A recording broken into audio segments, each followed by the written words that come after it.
Sejam bem-vindos a mais uma entrevista sobre a formação da cultura. Eu aprendi com Freud e com Lacan que os poetas andam na frente. Parentes das pitonisas, dos magos, dos adivinhos, sentem os eflúvios da terra, dos ares, veem por entre as fibras do tempo. É desse preâmbulo que partem essas entrevistas. Hoje com Maria do Carmo Campos, que é natural de Porto Alegre, professora, ensaísta, poeta, doutorou-se em Letras pela Universidade de São Paulo, professora titular de Literatura Brasileira no Instituto de Letras da Universidade Federal do Rio Grande do Sul, tanto na graduação como na pós-graduação, onde lecionou por 26 anos. Como pesquisadora do CNPq, coordenou vários projetos de literatura brasileira, professora convidada em universidades brasileiras, canadenses, francesas e portuguesas. Publicou inúmeros estudos no Brasil e no exterior, focados principalmente em poesia. Especialmente, eu diria, em João Cabral de Melo Neto. Mas ela está interessada também nos críticos, especialmente em Guilhermino César, de quem eu estou certa. Ela se orgulha de ter sido aluna e mostrou seu reconhecimento na publicação desse livro maravilhoso. Mas esse, que eu não conhecia. Esse seu interesse, contudo, pelos críticos, pela poesia, leva a esmiuçar também Baudelaire, Mallarmé, Benedito Nunes, Ferreira Goulart, Haroldo de Campos, Foucault, Antônio Carlos Sequim, Otávio Paz, Cortázar, Dante e, entre tantos outros, também Emil Steiger, de quem destaca a importância das construções paratáxicas e hipotáxicas, tão na base das interpretações psicanalíticas. Assim, eu a entrevisto com um aluno. Quero saber como e principalmente por que ela chegou a saber tantas coisas e construir poemas assim tão consistentes. Espero com isso facilitar o caminho dos que a escutam. Muito obrigada. Nós comecemos por seu interesse pelas letras. Como foram os inícios? Muito obrigada. Sou Luiz Antônio Caronilho, escritor, psicanalista e atuante, muito atuante nos meios culturais e literários aqui da nossa região, cidade, né? Rio Grande do Sul, podemos dizer mais. Eu fico muito honrada de estar aqui nessa situação de entrevistada, porque isso se localiza como um momento em que toda a minha vida fica mais ou menos condensada nesse momento. Então, na medida em que a idade avança, na minha experiência, nós temos outra dimensão do tempo no qual fica incluída a infância. No qual fica incluída a infância e os tempos todos, né, de vida e de evolução. Por favor, me corte quando chegar a hora, porque senão eu posso falar... Nós temos uma hora mais ou menos. Não, mas eu não quero falar direto, eu quero ser interrompida. Sim. Então, nessa situação, vamos dizer assim, voltando à infância, eu me sinto muito privilegiada pelo meio familiar onde nasci, porque tive contato direto, pelo menos é a minha experiência, a minha memória, com as letras e com a música. Né? Não tinha nenhum professor de literatura na família, mas meu pai principalmente, a mãe em menor maneira, os avós paterno e materno eram pessoas que liam muito, estavam sempre com livros. Né? Então o livro era como algo que fizesse parte A avó materna era uma pessoa, uma mulher nascida em 1903, mas ela tinha muito estudo, muita visão para o que era possível com uma mulher naquela época. E ela dominava a língua francesa e a língua inglesa. Ela foi alfabetizada em francês aqui em Porto Alegre. E assim, esse berço, com todos esses livros, na casa dos avós, na casa do avô paterno, que era viúvo, mas que era um leitor, era um professor, foi juiz, advogado, tinha os clássicos dentro de casa. E o meu pai, nosso pai, que tenho 2 irmãs aqui, era um eterno leitor na profissão de advogado, mas ele já lia diretamente Dostoiévski. Diretamente não quero dizer que ele lesse em russo.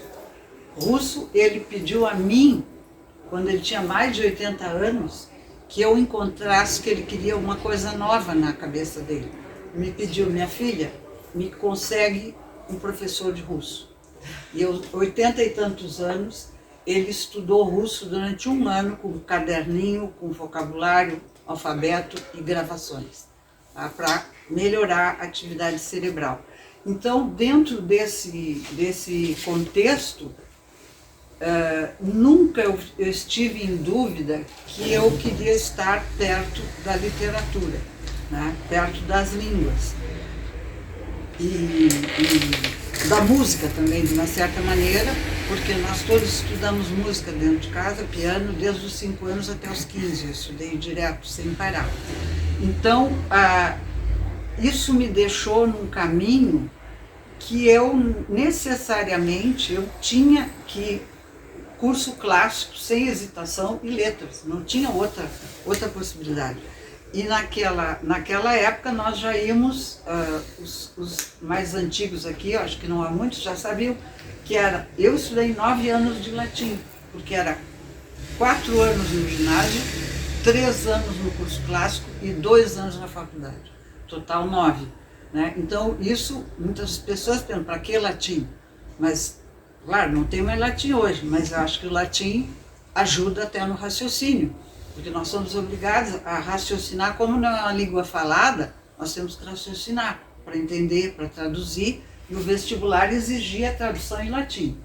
Tradução em latim e tradução e provas de língua estrangeira, que na época, meados dos anos 60, era obrigatório. O candidato ao vestibular podia escolher alemão, francês, inglês, italiano e espanhol, coisa que terminou depois dos anos... final dos anos 60, com os atos políticos, etc., foi imposta só a língua inglesa, o que eu lastimo que isso tenha acontecido no Rio Grande do Sul, num lugar com tanta imigração e tanta riqueza cultural.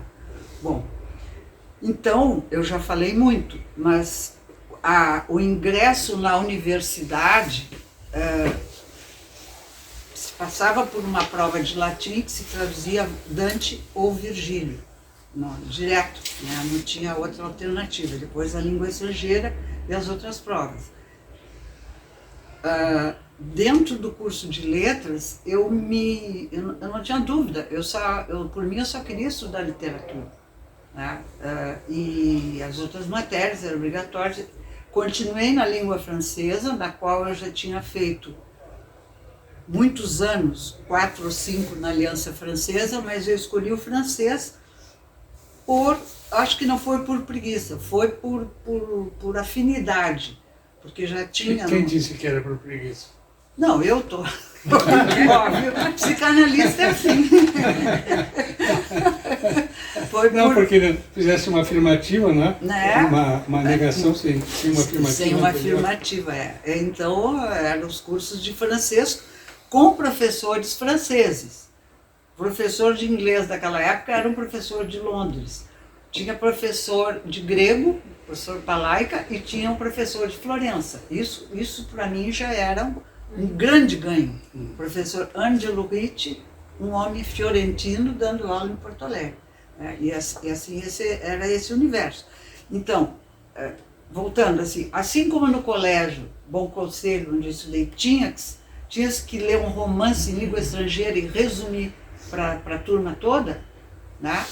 Na mesma língua em que se lia o romance, Na faculdade isso se acelerou, porque nós tínhamos que... No francês nós passamos da Idade Média até Sartre e Proust. Muita leitura, leitura, leitura e exercício todo o tempo, todo o tempo, todo o tempo. E isso dava uma certa abertura e uma certa segurança, que poderia ser até profissional, né?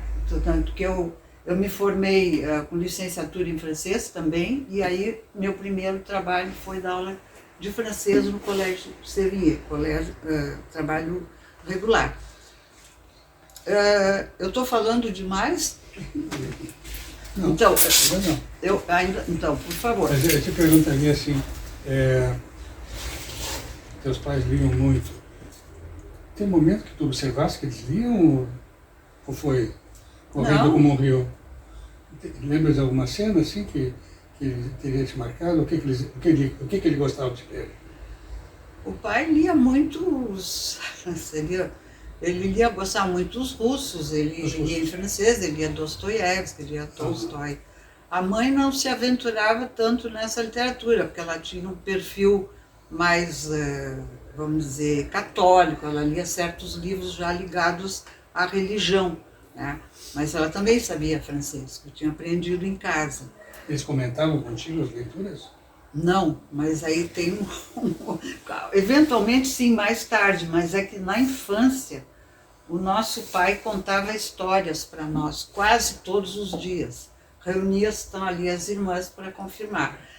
Vinham crianças vizinhos também para nossa casa para escutar as histórias. E que histórias ele contava? Ele lia os contos de fada de Grimm em alemão, porque ele estava estudando sempre alemão. E depois ele contava ao modo dele. O que hoje eu acho que era muito importante, porque entrava a voz, o afeto, naquele modo como ele contava, que não era transcrição literal do que estava no livro. Não era leitura, era uma contação de histórias. Então isso me deixou um pouco, talvez, ousada ou atrevida nesse ramo, porque hoje se fala muito que os alunos, para terminar seus cursos, têm que fazer o TCC, e alguns casos que eu sei, ficam muito assustados, amedrontados, assustados. Lá, nos anos 60, tinha um professor chamado Guilhermino César, que dava aula em Porto Alegre e em Coimbra, duplamente, e cada aluno que ia se formar em letras tinha que escolher uma obra, um escritor, e dar conta daquilo. E escrever uma monografia sozinho, sem ajuda nem orientação. Não existia. Depois era arguído como numa tese.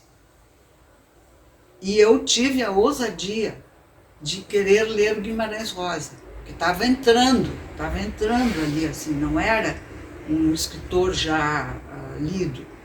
E o professor Guilhermino não gostou. Ele disse, mas como a senhora vai ler Guimarães Rosa? Eu disse, professor, eu estou gostando do livro, eu quero entender esse livro. E aí, depois de muita arguição, ele concordou. Depois ele foi para Coimbra. E no fim do ano ele vinha para arguir, alunos um por um. E ele disse, ele gostou do meu trabalho. Aliás, esse primeiro trabalho foi sobre uma novela, das primeiras, foi sobre Campo Geral, que está naquela trilogia do Guimarães Rosa. A novela chama-se Miguelinho. E ele gostou muito e me avaliou muito bem. Então, a gente tinha não sei dizer, um encorajamento de ir buscar alguma coisa que parecia mais difícil, né? E era muito bom, uma sala de aula com 70 alunos, colegas, cada um estudando línguas estrangeiras diferentes, não era uniformizado como agora, e assim foi. Você lembra de quando escrevesse o primeiro poema até? Olha, eu demorei. Eu demorei por dois motivos. Posso ter escrito qualquer coisa na infância, mas não continuei. Depois eu era autocrítica. E segundo, eu tinha muito receio de escrever poesia enquanto eu era professora de literatura. Eu achava que isso era meio que uma coisa, se eu estava ensinando, como é que eu ia escrever, isso me trancava. Então eu só consegui publicar o primeiro livro de poesia depois que eu me aposentei. Também medo, né, dos colegas, da opinião crítica, o que iam dizer. Aí quando eu publiquei Matinas e Bagatelas, eu já estava lá em São Paulo fazendo doutorado e o livro saiu por uma editora de lá. Aí eu me encorajei, porque eu não estava mais ali dando aula todos os dias e eu achava que então era um momento que eu podia me expandir, né? E assim foi. Entre os elementos de muita sorte que eu tive, além desses que eu estou contando aqui, eu quero que me interrompa depois. Sim. Quando é que não só eu, como outras colegas, tivemos a oportunidade de fazer doutorado na USP. Isso não era só uma sorte, precisava ter um requisito, um projeto, um currículo, mas nós tínhamos vantagens, que hoje eu acho que não existem mais. Quais era a vantagem? Primeiro tinha que ser aceito na USP, aí a gente tinha 4 anos de licença para fazer o doutorado. Não precisava trabalhar naquele tempo. Hoje isso terminou. E ainda tinha bolsa de estudo. Então era um momento muito propício, porque a pessoa podia se dedicar plenamente àquele estudo. E aí eu fui para Carlos Drummond de Andrade, que era o que estava ali na minha espera. Eu esperando, né? Não ele me esperando, eu esperando que chegasse a hora. Então, nesse período de 85, por ali, saiu um livro novo de Drummond que se chama O Corpo. Né? E eu fiquei muito impressionada com esse livro, porque como é que uma pessoa com 80 e tantos anos vai escrever um livro chamado Corpo? Isso mexeu comigo, eu fui procurar o livro e fui escrever sobre o corpo. E aí eu mandei para o Drummond, saiu na 0 hora, depois eu mandei para o Drummond. E ele me agradeceu em seguida, eu tenho um cartão dele que está lá na minha gaveta. Eu acho que ele gostou, eu fiquei muito... Ele respondeu em uma semana, assim, mandou o cartão. Bem erótico, né? Hã? Bem erótico. Então, não, mas o mais erótico é o outro. Estou confundindo. O Corpo é anterior, aquele como se chama. Eu não estou lembrando agora, esse é posterior. Tá. O Corpo é o corpo, mas tem reflexões, tem histórias, tem uma opção de coisa ali. Inclusive ele nega o próprio corpo. O outro se chama Amor Natural. Amor Natural. Então foi isso. Agora eu já vou interromper. O período na USP foi muito interessante, com muitas leituras, colegas, gente do Brasil inteiro, professores muito, capazes. E ali abriu-se para mim uma oportunidade de fazer um período no Canadá, em Montreal. Porque o meu orientador, que era o Flávio Aguiar, que de resto é gaúcho, tá? Ele estava lá como professor. Então ele conseguiu, que eu tinha interesse em ir, conseguiu uma possibilidade que eu estudasse lá, sem pagar a universidade. Eu era uma aluna extra, que vinha de fora. E eu fiquei lá um semestre estudando, convivendo com pessoas de muitos países, porque os professores não eram todos canadenses. Tinha suíço, polonês, um psicanalista argentino. Foi muito enriquecedor esse trabalho. E depois eu voltei para terminar o que eu estava fazendo e também tive a oportunidade de voltar mais 2 vezes para o Canadá. Mais uma vez com bolsa de pesquisa e a terceira vez fui como professora, não para a Universidade de Montreal, mas para a Universidade do Quebec, em Montreal. Mas ficava na mesma cidade. Pronto, já falei. Eu vejo assim que a tua educação ela foi muito cuidada pelos teus pais, né? E tu entraste nisso assim, digamos, porque a vida é assim, ou tomaste gosto, ou querias fazer outra coisa? Não, eu queria muito seguir esse caminho que eu segui. Tinha colegas no Bom Conselho que me diziam, mas por que não vai para a advocacia? O teu pai já tem tudo encaminhado. Eu disse, não tenho vocação, não tenho vocação. Eu sabia que eu queria estar nessa área literária, que era, para mim, era apaixonante e até hoje ainda é.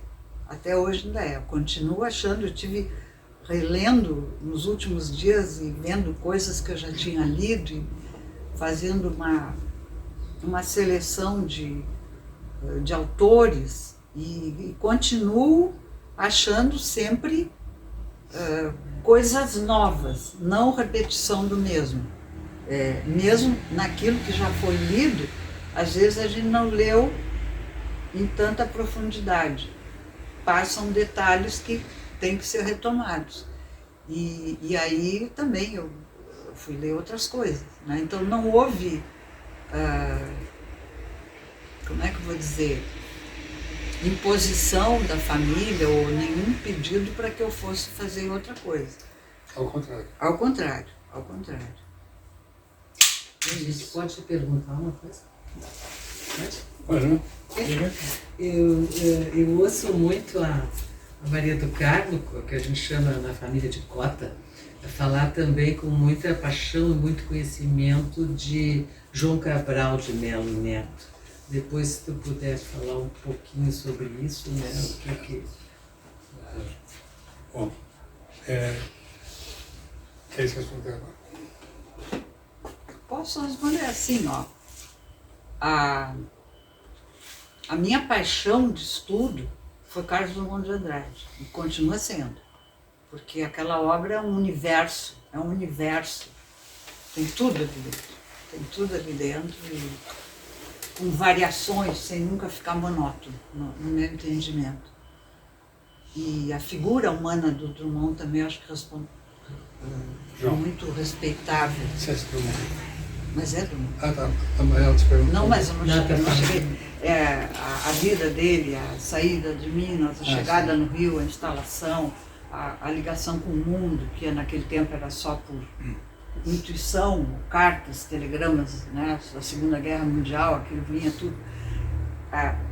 Como que eu entrei no João Cabral de Melo Neto? De certa maneira, foi por dever de ofício, porque eu estava dando aula para mestrado e doutorado. Eu disse, eu não posso aqui ficar sempre no mesmo, eu vou entrar no João Cabral, que é um magnífico poeta brasileiro, né? Também de porte internacional, por ter vivido na Espanha, por ter sido amigo de Juan Miró. Aliás, o texto do Cabral sobre Juan Miró é uma coisa maravilhosa, maravilhosa. Então, daí saiu esse livro sobre João Cabral, que foi organizado com todos os meus alunos que estavam estudando. Cada um escreveu um texto, né? E tem aí o Antônio Carlos Sequim também, do Rio de Janeiro, professor, e mais o Michel Peterson, que é um colega canadense, de Montreal. Então, o João Cabral me ensinou muito, porque a obra dele é realmente outra. Ele de certa maneira, é como se ele tivesse zerado a tradição da poesia brasileira e criou uma outra via. Zerar não é a palavra, mas eu acho que é assim que a gente pode falar. Esse livro do João Cabral sobre o Miró é maravilhoso, já comentava. Ele faz uma diferença entre o espectador de um quadro qualquer, uma pintura, e o espectador de um quadro do Miró. Para uma pintura, cavalo aqui atrás, o observador precisa estar em uma determinada posição para ter a sua melhor observação, ter o melhor proveito do que está da sua observação. Já um quadro melhor, o observador está livre para olhar de onde bem entender. Não aprisiona o espectador, né? Achei uma observação fantástica. Mas uma coisa que eu vejo assim que distingue um poeta de um narrador, um escritor aqui, que ele acaba falando de si. Não tem como, quer dizer, um poeta não pode enganar. Não pode enganar. Posso ler um poeminha? Pode. Poeminha pelo afetivo, não pelo diminutivo. Chama assim, Je vous salue, Marie. Lá vai o poema, tão cheio de graça, o Senhor é quem passa, bem perto e não vê. Lá vem o poema, bendita desgraça, o fruto é pecado, maldito aqui. Lá vai o poema, o ventre gigante, a beleza que existe, além do tupi. O seu balanceado é mais que moleque, garoto guri. Lá vem o poema, o Senhor é convosco, Moraes, Ipanema, Godard. Já parti, rogando por nós, pecadores, agora da hora da morte, na nossa hora. Amém. Bom, e tivesse uma educação religiosa? Sim. Pois é, aí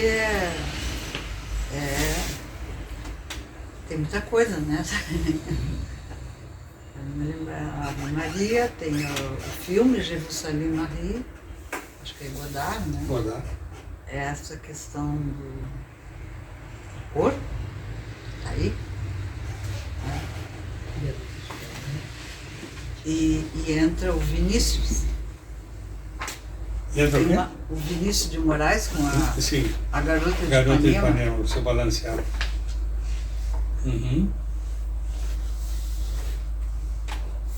E tem uma, como diz eu acho que é Roland Barthes que diz, vocês me ajudem, que diz que o poeta, o escritor, faz uma trapaça com a linguagem, que é um jogo de sentidos, né, que sai da denotação. Baudelaire. Não, acho que não é Baudelaire. Não é Baudelaire? Não, Baudelaire. Baudelaire também fala umas coisas uma coisa parecidas assim, com isso. Então, aqui entra a noção de pecado, do filme de Godard. O ventre gigante é a gestação, a gravidez, o corpo, né? A garota de Ipanema rimando com Lá vai o poema, tão cheio de graça, né? E entra o Vinícius, o balanceado da garota de Ipanema, a Ave Maria, o filme, e o pecado. Pecado do quê? Pecado da carne, né? Se pensar por esse viés. E a nossa hora, eu escrevi assim, o H entre parênteses, e depois hora, que é a oração, né? Então ficou tudo isso aí. Eu acho que é Ezra Pound que diz que o poema é uma condensação da linguagem. Qual é a diferença entre a linguagem do poema e uma outra linguagem? A outra linguagem talvez me ajude aqui, Elvio e a colega aqui, a de Grazia. A condensação é o acúmulo de sentidos, né? Que pode ir numa palavra, uma junção.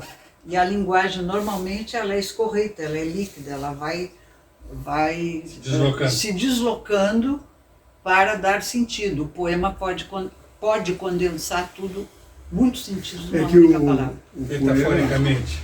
O poema é a atomização nuclear da linguagem. Gostei. Tá porque essa linguagem denotativa que todo mundo fala, e todo mundo aprendeu, de uma certa forma, fluir de uma maneira comum, mas o poema não. O poema é uma cena especial da linguagem. E atomizada. Pelo menos é isso que eu acho. Faço com os meus. Que é como se fosse entrada num outro tempo, em outro espaço, ali dá essa condensação. Não precisa explicação, eu acho que é um pouco assim. Não é que tenha que ser sentido necessariamente pelos sentimentos, eu acho que também pode ser pelo raciocínio, pelo jogo de palavras, como é que aquilo fica, né? Então lembrei essa expressão, é uma trapaça da linguagem. E está a questão metafórica? Sim, sim. E a chegar na metáfora, pelo que eu andei olhando aí, eu achei muito interessante o teu estudo sobre a palavra como, base dessas teorias analógicas, das analogias, né? Não sei, vou fazer uma pergunta tipo balada. Gostaria de falar um pouco sobre isso. Mas eu estou um pouco perdida, porque eu não estou localizando esse trabalho. Qual que é o trabalho? Aqui sobre João Cabral? Analogia e repetição? Eu acho que é analogia e repetição. Tá, então só um momentinho. Eu não lembrei, porque tem muitas Maria do Carmo Campos no Brasil, poderia ter dado uma confusão. Mas até aqui, ó. Eu dividi em 3 partes, eu não retomei. A primeira é analogia e repetição. Isso, né? Então, qual é, assim, ó, só pelo que eu lembro, qual é a analogia do poema? É chamar o rio de cão. Quer dizer, não tem nenhuma analogia entre um rio e um cão, mas o poeta ousa, tem essa audácia de pensamento de dizer que o Capibaribe é um cão sem plumas, ou seja, eu acho que fala disso aí. É disso que trata o texto. Como? É disso que trata o texto. É disso que trata o texto, quer dizer, o rio é privado até daquilo que ele não tem. Ele não é só privado do que tem, vamos dizer assim, ele é arrancado o que tem e o que não tem. Quer dizer, então seria, vamos dizer, o presente e o futuro, ainda será mais coisas serão extraídas daquela água, que vai desaparecer, vai gerar seca em Pernambuco e no Nordeste. Eu acho que é mais ou menos isso. Então, analogia e repetição, depois aquele... Porque, não, mas tem... Não, o cão sem plumas, o que é isso? É quando ele adensa a ideia da privação, porque o cão, o rio é privado de si mesmo. Então ele compara com um cão sem plumas, que o cão não tem plumas, mas o cão nunca teve plumas. Ele tem pele, pelo, mas seria um adensamento, né, da imagem, de maneira que, ou seja, o cão não tem nada, ele perdeu tudo, então ele é como o rio. Ambos são iguais nas suas privações. Sim, sim. Porque essa função da metáfora é a ação sinestésica. Sim. Eu posso virar rio, todos nós podemos virar o oceano, o céu, o mar. Quer dizer, existe um portal na metáfora. É isso aí. Eu não reli esse texto aqui, mas é isso, é essa situação. Eu achei interessante, Maria do Carmo, nesse teu estudo sobre analogia, foi sobre, como posso dizer, sobre o início da linguagem, tá? Quer dizer, como cresce a linguagem, como cresce o teu vocabulário, como a gente consegue dizer o que são as coisas, que é o que dá existência às coisas, né? Dizer, por analogia. Aí tá. Analogia do som, analogia do sentido. É parecido com isso, é parecido com aquilo, toma uma referência anterior.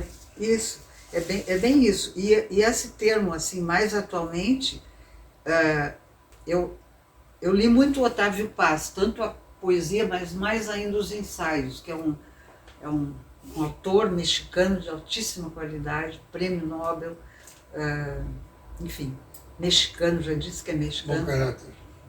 Bom caráter. E os estudos dele também sobre poesia são magníficos, e ele tem um capítulo que se chama Analogia e Ironia.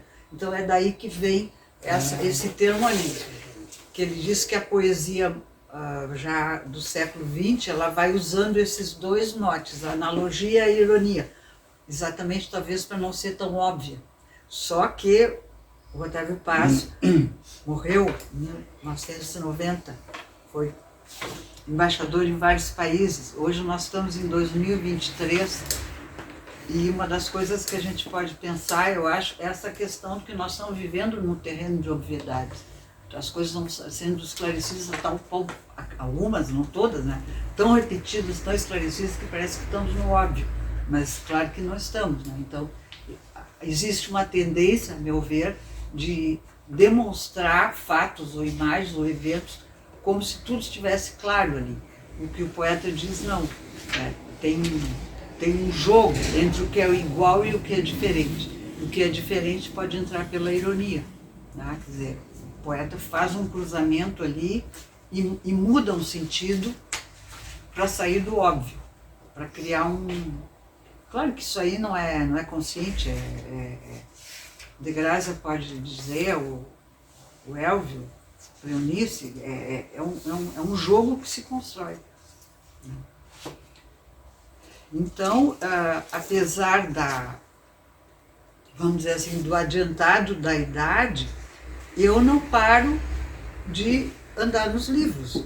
Eu estou mais lendo agora do que escrevendo, porque eu estou repensando coisas. Agora, eu tenho... Quando eu repensar coisas, outro dia, o Carlos me disse que é uma poeta urbana. E eu fiquei pensando, o que ela quer dizer? Porque estamos numa livraria de livros que tem muito a ver com a cultura rio-grandense, né? E que ela não é dos Campos. Eu digo, como que não é dos Campos? Com esse nome não é dos Campos. Então eu encontrei um poema. Coxilha. Ai, coxilha sem cochilo, a coxia é que me guia. Essa coxilha é mais teatro, né? Ai, coxilha esverdeada, bem deitada sem virilha. Ai, coxilha que me aplanas com tua pose de horizonte encurtado. Ai, coxilha, sem do laço, és colina protegida no regaço. Ai, coxilha, bem ao longe, não és palco, antes terra penetrada sem vigília. Ai, coxilha arrebentada de uma cava sem maré. Ai, coxilha ondeante, és Rio Grande sem mais nada. Peguei no flagrante. Mas, na verdade, eu estava procurando um outro poema aqui, muito apaixonado. Chama, sobre essa eu queria te perguntar, chama Desejo. O correlato de um beijo é o pestanejo apressado ou a tremura toda vermelha? Uau! Eu não tenho o que explicar aí. É para tomá-lo assim, né? É para tomá-lo assim. Eu não tenho o que explicar, porque também, eu estou falando aqui para poetas também, não há um direcionamento linear para, pelo menos eu falo do que eu escrevo, né? Para ser tal ou qual palavra. Às vezes, né? A Berenice. Nós somos possuídos pela palavra. Uhum. E às vezes ela vem com...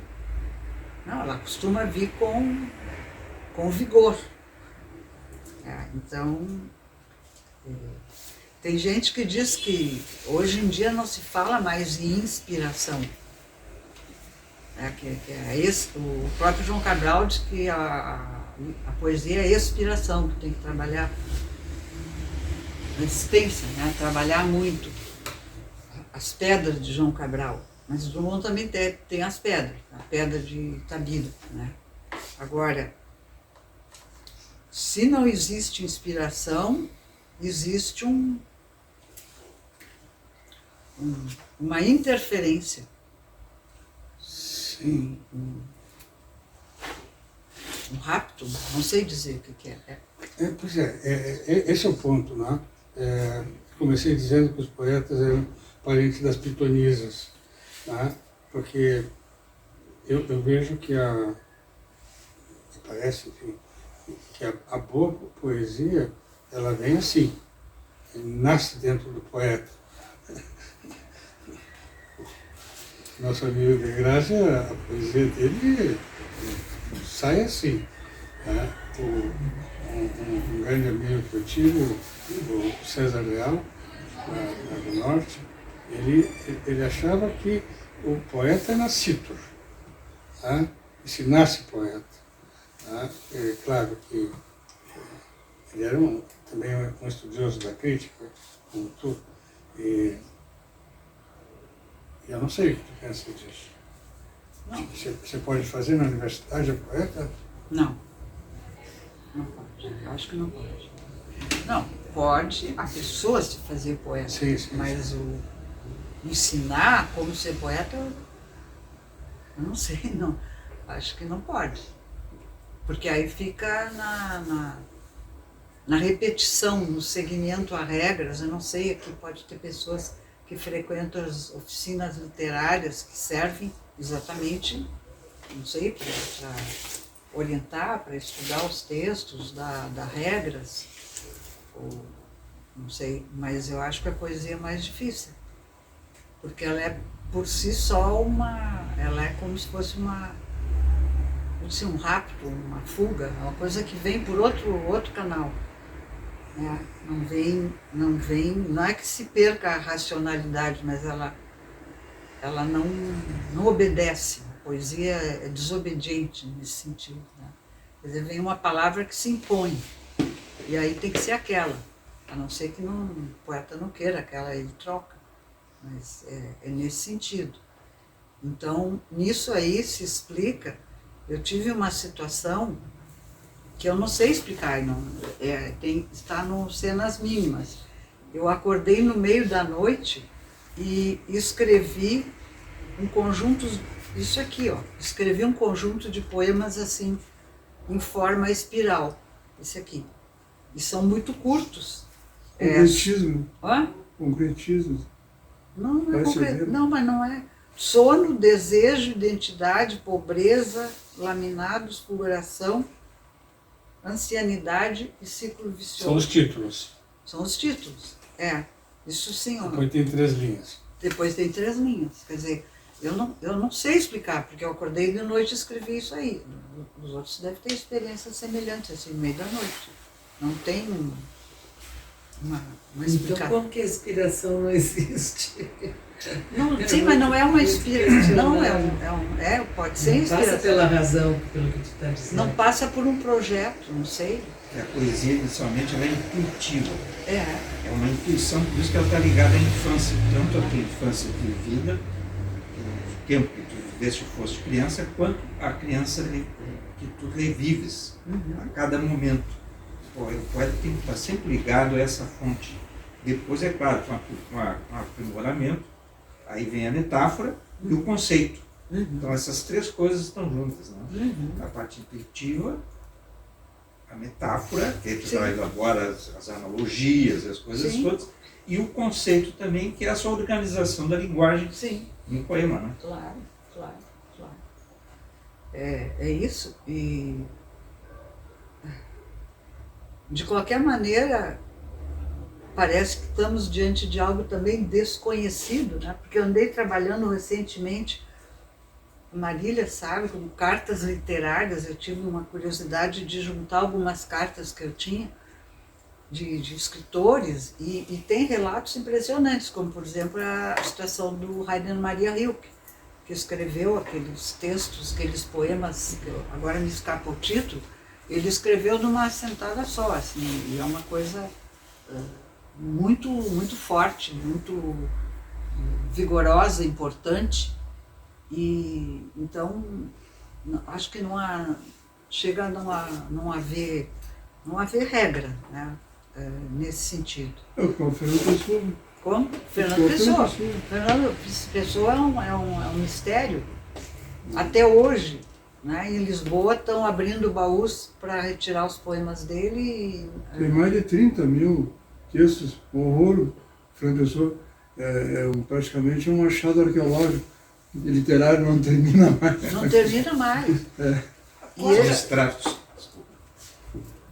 Não, por favor.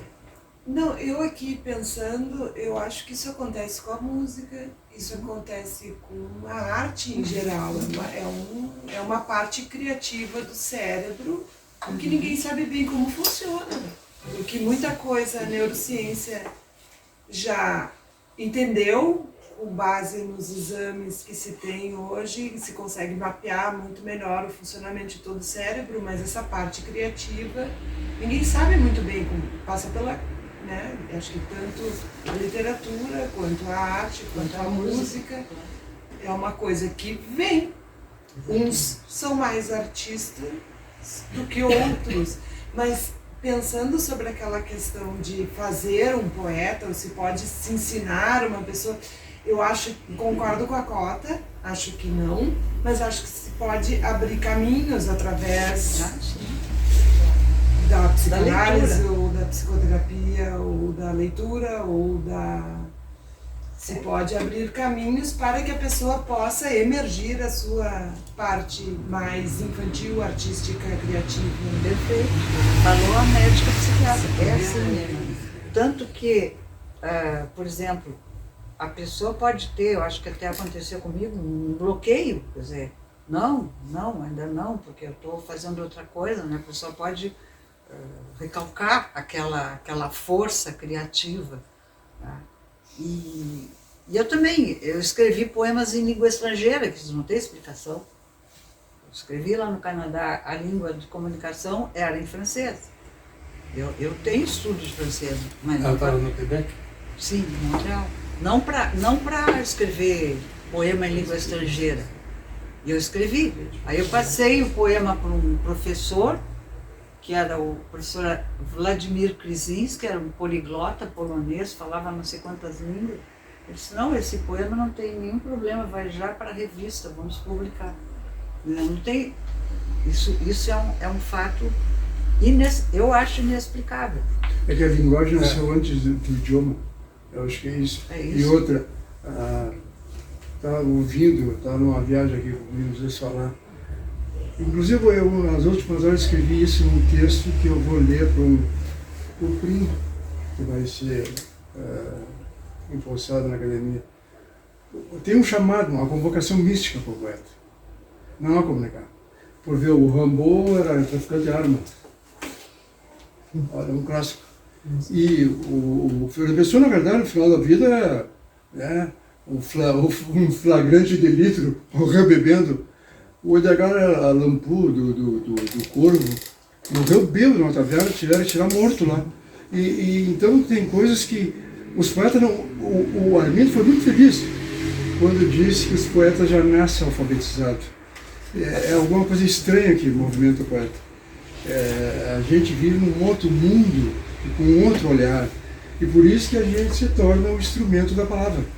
É isso, a palavra não, se aposta da gente com a maior naturalidade.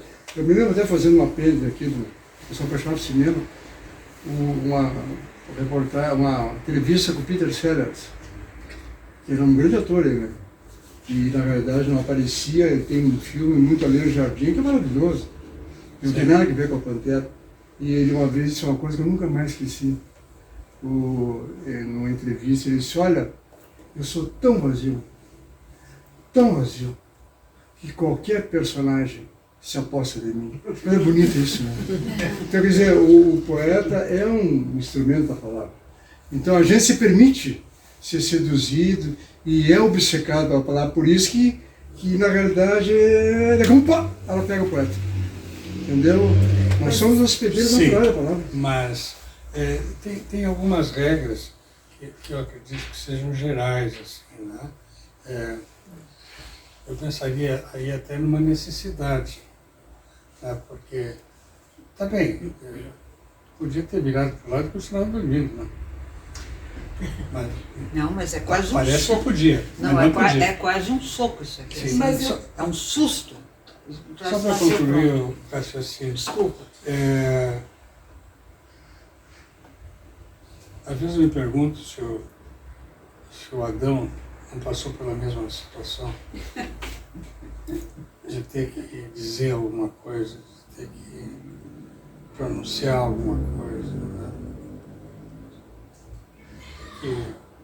por que a gente fala, né? Tem uma necessidade que está presente aí. Por que escrever, né? É o imperativo do sentimento. Perdão? O imperativo do O sentimento. imperativo, olha só. É que se é o Adão adâmico, é isso? Do começo do mundo? É isso? O Adão que fala. Sim, sim. Bom, a serpente era o verbo encarnado. Verbo o quê? Ou era o verbo encarnado. Na Bíblia. Claro. Quer dizer, o Adão foi manipulado por quem? Pelo verbo? O verbo da serpente. Sim. E onde é que estava o fruto da isso, linguagem? O fruto É a da primeira linguagem era a maçã. prosopopeia O fruto da linguagem foi a da maçã. história. Sim. Tá ficando um papo louquíssimo. Olha, hoje tu estás, olha.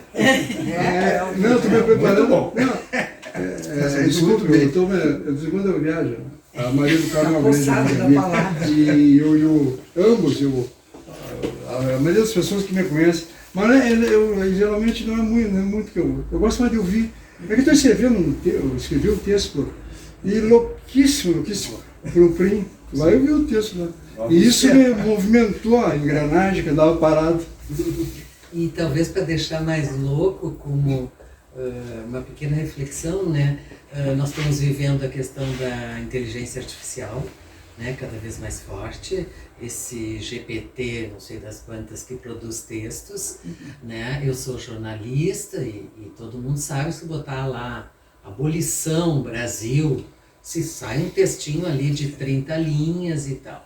Mas quando eu posso escrever alguma coisa na área jornalística sobre isso, eu creio que existe uma fatia, estamos falando em escritores, em produção e tal, que os algoritmos programados não vão poder alcançar. Que seria essa coisa que nós estamos chamando ou de inspiração, ou de criatividade, ou de um chamado, né? Então acho que fica uma coisa para a gente começar a pensar, né, que nós estamos nesse momento que a inteligência artificial vai substituir o homem em várias coisas, mas eu tenho impressão que não vai substituir na emoção, no sentimento e nessas produções artísticas, mas fica a questão. Né? Eu acho que sem emoção, o meu esforço com essas entrevistas é justamente de tentar valorizar as pessoas, né? Por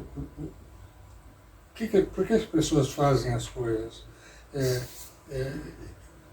De algum modo isso precisaria ser um pouco mais aberto, eu vejo, inclusive para as pessoas terem mais trabalho, para as pessoas não serem tão escravizadas, para as pessoas poderem dar asa às suas criatividades, porque eu não sei se todo mundo tem a oportunidade de ser poeta. Uma coisa é que nasce como um poeta. Não sei se todos que nascem como um poeta têm um caminho aberto pela frente. Né? São perguntas que a gente não tem uma resposta, mas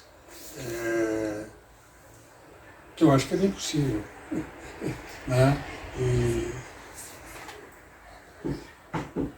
Bom, de qualquer modo estamos na nossa hora mesmo, sempre tem muitas coisas que a gente pode conversar, e muito obrigado.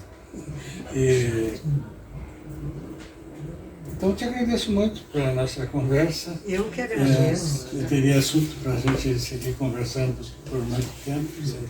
Eu agradeço muito a todos que estão aqui, Tiveram tiveram uma paciência é um público privilegiado, eu diria.